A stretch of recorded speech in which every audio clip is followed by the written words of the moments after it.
तो hello friend, हमारे channel पर आपका एक बार फिर से स्वागत है। तो फ्रेंड, आज का एक ऐसा ट्रिक आप लोग को बताने वाला हूं जो कि सक्रियता श्रेणी पर होने वाला है। मतलब कि सक्रियता श्रेणी को किस प्रकार आप लोग को याद रखना है उसका ट्रिक बताऊंगा, और इससे रिलेटेड कैसे कैसे क्वेश्चन पूछे जाते हैं। और हर एग्जाम में इसका क्वेश्चन रहेगा। आप लोग का मिनिमम क्वेश्चन तो एक रहेगा ही, और मैक्सिमम 2 से 3 भी रह सकता है। ठीक है, तो इसमें आकांक्षा 40 का भी क्वेश्चन आप लोग को सॉल्व करके दिखाऊंगा। आकांक्षा 40 में भी इससे रिलेटेड बहुत सारा क्वेश्चन पूछा जाता है। मिनिमम तो आप लोग एक मान सकते हैं आकांक्षा 40 में पूछा ही जाएगा। 2022 में भी जो आप लोग का एग्जाम आने वाला है उसमें भी एक क्वेश्चन रहेगा ही रहेगा। एक से ज़्यादा 2-3 भी रह सकता है आकांक्षा में। और एनटीएससी पर कम रहता है, क्योंकि एनटीएससी पर आप लोग पता ही होगा केमिस्ट्री का भी क्वेश्चन कम ही रहता है। तो इसलिए एनटीएससी पर कम चांस है, लेकिन है चांस है, क्योंकि एनटीएससी पर भी बहुत सारा क्वेश्चन पूछा गया सक्रियता श्रेणी पर। तो और पॉलिटेक्निक पर भी आप लोग का रहेगा क्वेश्चन। यदि आप आकांक्षा एस्पायरेंट है या एनटीएससी या आप पॉलिटेक्निक का तैयारी कर रहे हैं तो आप लोग के लिए ये वीडियो बहुत ही ज़्यादा मज़ेदार होने वाला है, क्योंकि इस ट्रिक से आप लोग को बहुत सारा क्वेश्चन बनेगा। और अभी मैं आप लोग को बना कर भी दिखाऊंगा। ठीक है, बहुत सारा क्वेश्चन अभी 8-9 क्वेश्चन लाया हूँ आप लोग के लिए, वो आप लोग का धड़ाधड़ सॉल्व होगा। तो चलिए ज़्यादा देर नहीं करते हुए इस वीडियो को शुरू करते। उससे पहले यदि आप मेरे चैनल नए हैं तो सब्सक्राइब कीजिए। ये रहा channel Krishna Mahato magic trick, इसको सब्सक्राइब कर सकते हैं, क्योंकि इसी तरह का इंटरेस्टिंग वीडियो आपको इस चैनल पर मिलता रहता है। चलिए आज का वीडियो को शुरू करते हैं।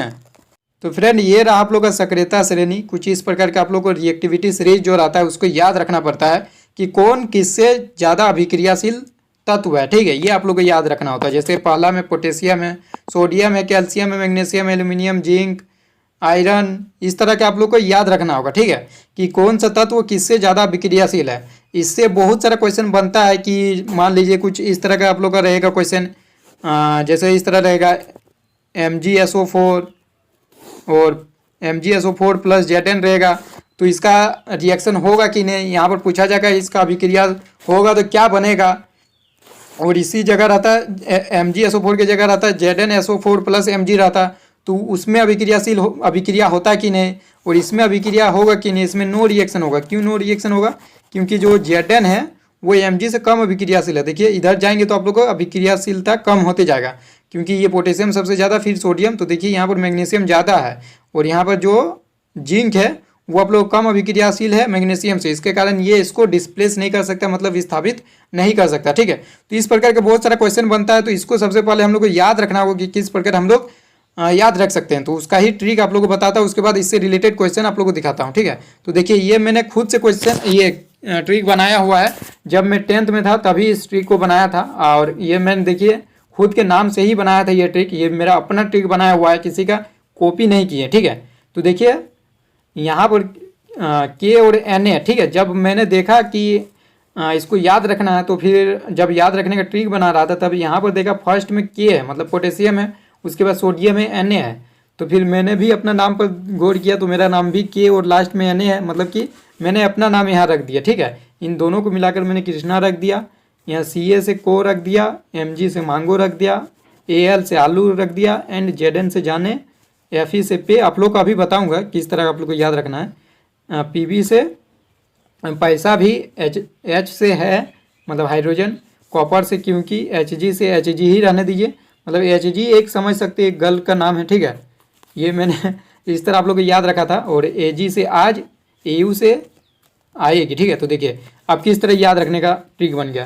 कृष्णा को मांगो आलू, जाने पे पैसा भी है, क्योंकि Hg आज आएगी। ठीक है, तो इस तरह आप लोग याद रखना होगा। इस तरह देखिए, कृष्णा को मांगो आलू, जाने पे पैसा भी है, क्योंकि Hg आज आएगी। तो इस तरह आप लोग को याद रखना। ठीक है, एक बार आप लोग 2-4 बार एक पढ़ेंगे ना तो आप लोग को याद हो जाएगा। कृष्णा को मांगो आलू, जाने पे पैसा भी है, क्योंकि Hg आज आएगी। कृष्णा को मांगो आलू, जाने पे पैसा भी है, क्योंकि Hg आज आएगी। ठीक है, ये बहुत ही मस्त ट्रिक है यार। आप लोग इसको लिखने में भी टाइम नहीं लगेगा, साइड में लिख लीजिएगा, या फिर आप लोग मन में ही बोलेंगे कृष्णा को मांगो आलू। इस तरह आप लोग मन में बोलेंगे तो आप लोग पता चल जाएगा कौन सा तत्व किससे ज़्यादा अभिक्रियाशील है। अब देखिए इससे क्वेश्चन किस तरह का पूछा जाता है। देखिए पहला क्वेश्चन है, ये आप लोग देखे होंगे, आकांक्षा 40 में पूछा गया था। निम्न धातुओं में से कौन तनु सल्फ्यूरिक अम्ल के साथ अभिक्रिया कर हाइड्रोजन मुक्त नहीं करेगा। ये एनटीएससी में भी पूछा गया था और आकांक्षा 40 में भी, ये दोनों एग्जाम में पूछा गया। तो देखिए यहाँ पर क्या पूछा जा रहा है, निम्न धातुओं में से कौन तनु सल्फ्यूरिक अम्ल क्या होगा, H2SO4। मतलब कि यहाँ पर हम लोग को देखना है कि हाइड्रोजन से हाइड्रोजन मुक्त नहीं करेगा, मतलब कि हाइड्रोजन से जो नीचे है वही तो हाइड्रोजन मुक्त नहीं करेगा। तो हाइड्रोजन से नीचे कौन होता है? कैल्शियम तो ऊपर होता है, जस्ता भी ऊपर होता है, लोहा भी ऊपर होता है, मतलब सिल्वर नीचे होता है। मतलब सिल्वर जो है हाइड्रोजन को मुक्त नहीं कर पाएगा, क्योंकि हाइड्रोजन से कम अभिक्रियाशील होता है सिल्वर, इसलिए हाइड्रोजन मुक्त नहीं कर पाएगा। ठीक है, आई होप आप समझ गए होंगे।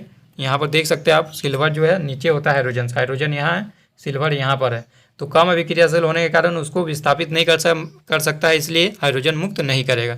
ठीक है, बाकी ये कैल्शियम, लोहा एंड जिंक, जस्ता, ये तीनों जो है हाइड्रोजन से ज़्यादा अभिक्रियाशील। देखिए हाइड्रोजन यहाँ है, देखिए Zn यहाँ है, और क्या था, कैल्शियम यहाँ है, और आयरन यहाँ है, तीनों ज़्यादा अभिक्रियाशील है, मतलब कि इससे हाइड्रोजन मुक्त हो जाएगा।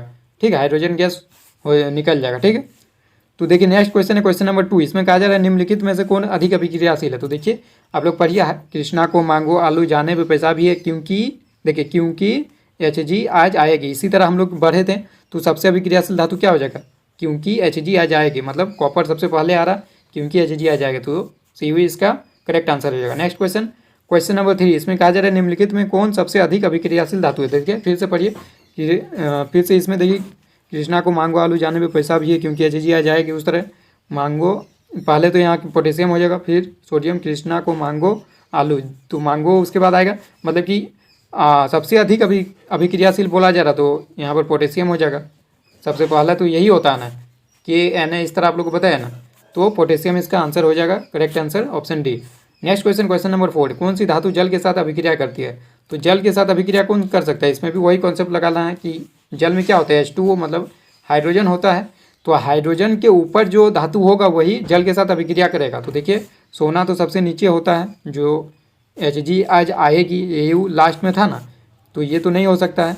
लेड भी नीचे ही होता है, सिल्वर भी नीचे होता है, मतलब कि इसका आंसर जो है पोटेशियम हो जाएगा। ठीक है, जो सबसे ऊपर में होता है पोटेशियम, इसलिए ये मतलब कि ये मतलब हाइड्रोजन के ऊपर कौन होता है वही अभिक्रिया कर सकता है, तो हाइड्रोजन के ऊपर आप लोग का पोटेशियम होता है। ठीक है, और बाकी सोना, लेड, सिल्वर ये हाइड्रोजन के नीचे ही होता है, देख सकते हैं हाइड्रोजन के नीचे होता है। यहाँ पर देखिए हाइड्रोजन यहाँ है, और देखिए सबसे नीचे आप लोग का गोल्ड है और सिल्वर है, और यहाँ पर है। ठीक है, तो आप लोग देख लिए, इसका आंसर ऑप्शन डी होगा। ठीक है, चलिए नेक्स्ट क्वेश्चन क्वेश्चन नंबर 5। इसमें देखिए ये भी क्वेश्चन आया हुआ आकांक्षा 40 में, खाना रखने वाला डिब्बा टीन से विलेपित हो रहता है, जस्ता से नहीं। क्योंकि देखिए इसका भी आंसर आप लोग सक्रियता श्रेणी से कर सकते हैं, क्योंकि जो जस्ता है वो टीन से अधिक अभिक्रियाशील होता है। देख सकते हैं आप लोग वहाँ पे, देखिए जस्ता जो टीन से अधिक अभिक्रियाशील होगा, जस्ता मतलब कि जिंक हो गया, टीन से अधिक अभिक्रियाशील होता है। ठीक है, तो इसका आंसर आप लोग का जो है ऑप्शन 3 हो जाएगा, जस्ता टीन से अधिक अभिक्रियाशील है। ठीक है, तो इस तरह क्वेश्चन आप लोग का आराम से बना सकते हैं। देखिए किस क्वेश्चन को घुमा फिरा के आप लोग पूछ रहे हैं, लेकिन आप लोग कॉन्सेप्ट एक ही लगाना है, रिएक्टिविटी सीरीज मतलब कि सक्रियता श्रेणी। ठीक है, देखिए नेक्स्ट क्वेश्चन, अभिक्रियाशीलता के इस क्रम में कौन सही है। तो देखिए कृष्णा को मांगो आलू जाने पे, तो यही वाला हो जाएगा, ऑप्शन सी इसका करेक्ट आंसर। ठीक है, इस तरह आप लोग याद रखिए, सब क्वेश्चन बनेगा। सोडियम तथा पोटेशियम धातु तेजी से अभिक्रिया करता है। देखिए पहले पोटेशियम होता, फिर सोडियम होता। ठीक है कृष्णा, तो मतलब कि ये इतने अभिक्रियाशील है कि ये ठंडे जल के साथ ही अभिक्रिया कर लेते हैं, इसलिए इसका आंसर ऑप्शन बी होगा, ठंडे जल के साथ। ठंडे बहुत ज़्यादा अभिक्रियाशील होता है, अभी दिखाए ना कि सबसे ऊपर में होते हैं, मतलब कि ये क्या ठंडे जल के साथ भी अभिक्रिया कर सकता है। बाकी गर्म जल के साथ तो करता ही है, इसका आंसर होना चाहिए सभी के साथ, क्योंकि ये तो सभी के साथ कर सकता है, इसका आंसर सभी के साथ होना चाहिए, क्योंकि गर्म जल के भी ठंडे जल के साथ करता है। या इसका ऑप्शन ये हटा दीजिए। ठीक है, ऐसा ऑप्शन नहीं रहना चाहिए। मान लीजिए 3 ऑप्शन दिया हुआ है, तो इसका आंसर ऑप्शन बी आप लोग लगाना है, ठंडे जल के साथ। ये ऑप्शन मान लीजिए नहीं है। ठीक है, यदि सभी के साथ रहता तो सभी के साथ तो ये कर ही सकता है, ठंडे जल के साथ कर सकता है, तो गर्म जल के साथ आराम से कर लेगा, भाप के साथ भी कर लेगा। यानी इसका आंसर ऑप्शन बी लगाए, ठंडे जल के साथ। ये ऑप्शन समझ लीजिए नहीं है। ठीक, तो क्योंकि अधिक अभिक्रियाशील है, इसलिए ठंडे जल के साथ ही कर लेता अभिक्रिया। ठीक है, बाकी कम अभिक्रियाशील रहता है वो गर्म जल के साथ करता है। देखिए नेक्स्ट क्वेश्चन, सबसे अधिक सक्रिय धातु है, तो सबसे अधिक क्या हो, पोटेशियम ही सबसे ऊपर में, कृष्णा को मांगो आलू, उसके बाद सोडियम है। ठीक है, नेक्स्ट क्वेश्चन देखिए, लास्ट क्वेश्चन है क्वेश्चन नंबर 9।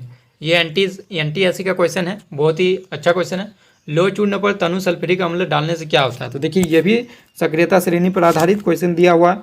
लो चूर्ण मतलब क्या, आयरन Fe और तनु हाइड्रोक्लोरिक अम्ल। ठीक है, तो तनु हाइड्रोक्लोरिक अम्ल क्या है, HCl, तो इसके डालने से क्या होगा, तो इसके डालने से देखिए आयरन जो है हाइड्रोजन से अधिक अभिक्रियाशील है, इसलिए इसको डिस्प्लेस कर देगा, मतलब विस्थापित कर जाएगा, मतलब कि क्या बनेगा, आयरन क्लोराइड बनेगा और हाइड्रोजन मुक्त होगा। मतलब कि यहाँ से क्या होगा, hydrogen gas and iron chloride बनता है। तो इसका आंसर ऑप्शन 1 हो जाएगा। ठीक है, उम्मीद करता हूँ वीडियो पसंद आएगा। पसंद आए तो एक लाइक जरूर कीजिए, अपने दोस्तों के साथ ज़्यादा से ज़्यादा शेयर कीजिए, और इसी तरह का और भी ट्रिक चाहिए तो मुझे कमेंट कीजिए, और भी बहुत सारा मज़ेदार ट्रिक लेकर आऊँगा और आप लोग अच्छे मार्क्स आप लोग ला सकते हैं।